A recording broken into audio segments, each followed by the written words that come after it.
Silakan. Soalan lain. Datuk,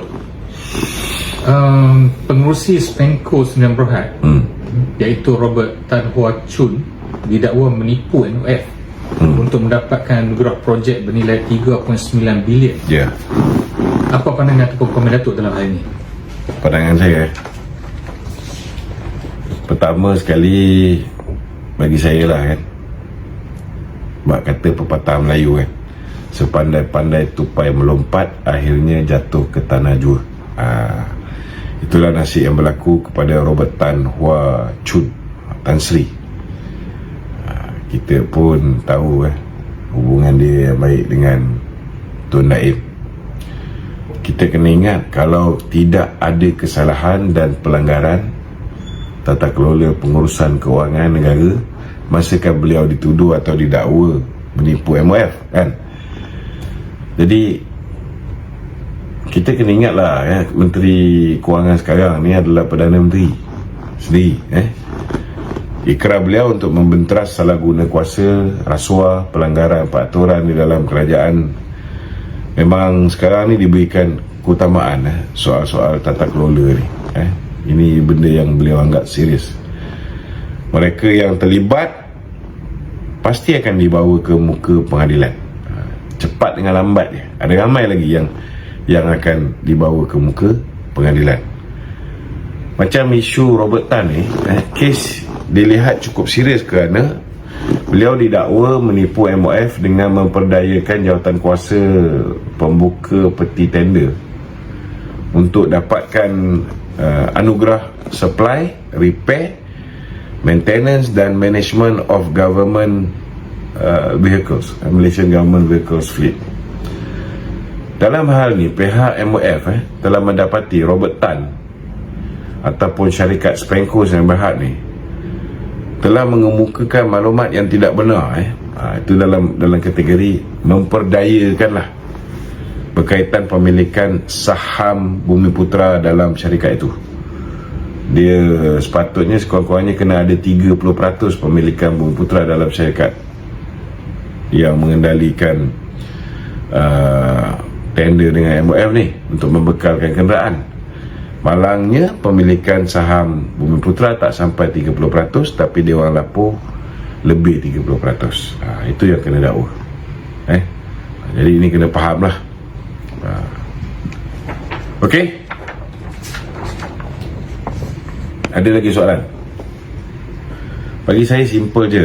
Jika tuduhan ni benar, ini merupakan satu jenayah yang memalukan lah. Memalukan kerana ianya melibatkan kecurangan dalam perolehan tender bernilai berbilion ringgit, tuan-tuan, bukan sikit, berbilion. Dan pihak pelulus dalam proses tender ini juga harus disiasat juga. Jangan siasat orang yang masuk tender je.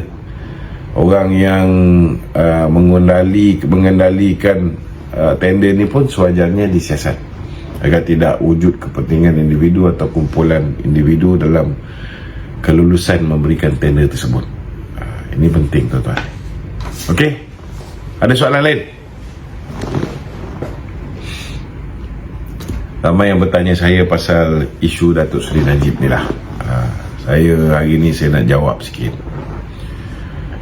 Pertama sekali, dulu benda ni kita rahsiakan, tetapi yalah, hari ni bila benda dah jadi maklumat umum, kita kena beritahulah apa sebenarnya yang telah berlaku.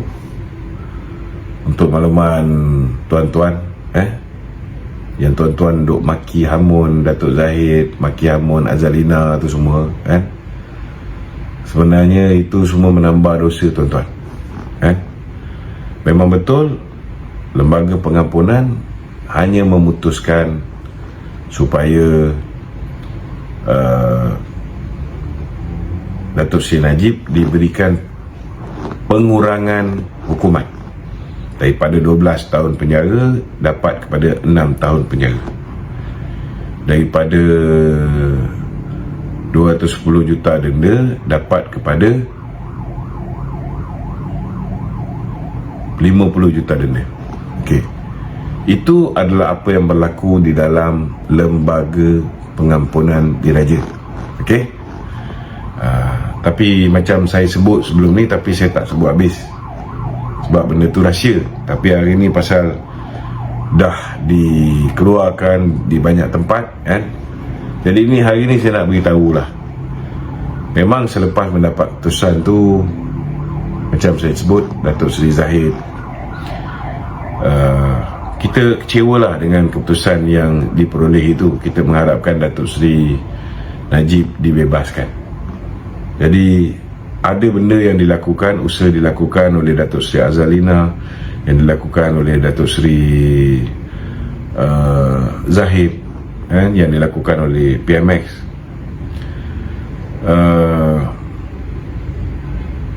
Yang menyebabkan akhirnya tuan-tuan, ke bawah duli tuanku yang di-Pertuan Agong ke-16 Sultan Abdullah telah mengeluarkan satu pucuk surat. Telah mengeluarkan satu pucuk surat. Okey. Surat ini saudara, surat ini telah pun memberikan perintah tahanan rumah ke atas Datuk Seri Najib Tun Razak. Cuma beginilah, ada tafsiran yang mengatakan bahawa kalau keputusan nak dibuat, mesti dibuat di dalam lembaga pengampunan. Cuma hari ini peguam-peguam Datuk Seri Najib berpandangan bahawa di bawah perkara 42 Perlembagaan Persekutuan dan di bawah perkara 42 Perlembagaan Persekutuan, Kebawah-Duli Yang Maha Mulia Seri Paduka Baginda di-Pertuan Agong tidak terikat untuk mengikut nasihat lembaga pengampunan. Dan Kebawah-Duli Yang Maha Mulia Seri Paduka Baginda di-Pertuan Agong berkuasa penuh untuk membuat sebarang keputusan,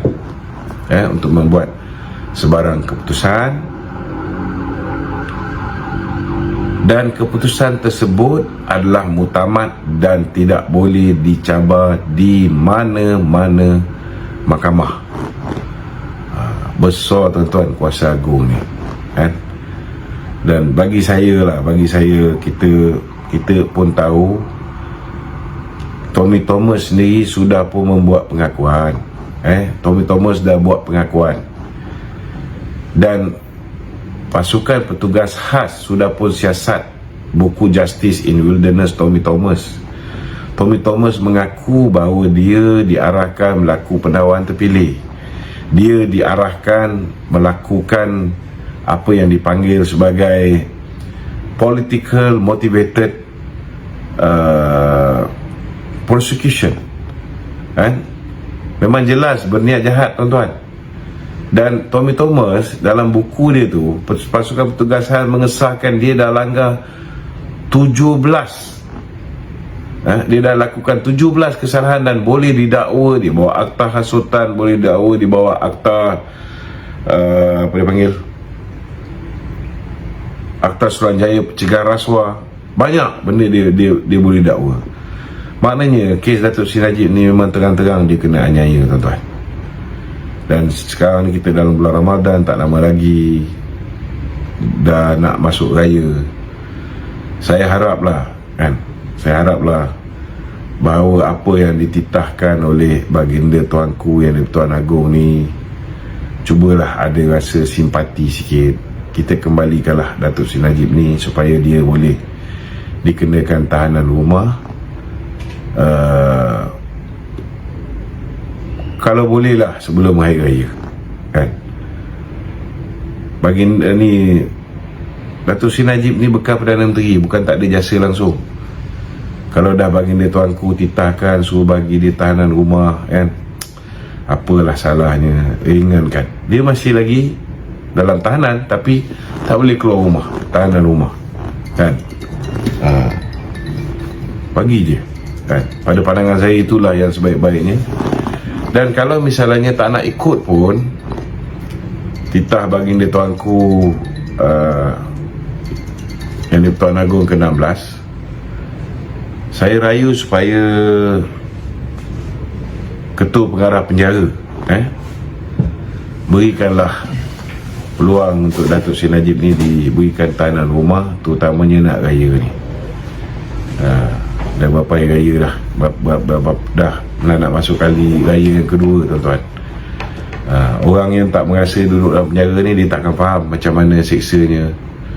Lebih-lebih lagi dulu saya pun pernah duduk dalam raya dalam penjara, 2-3 kali juga raya dalam penjara ni.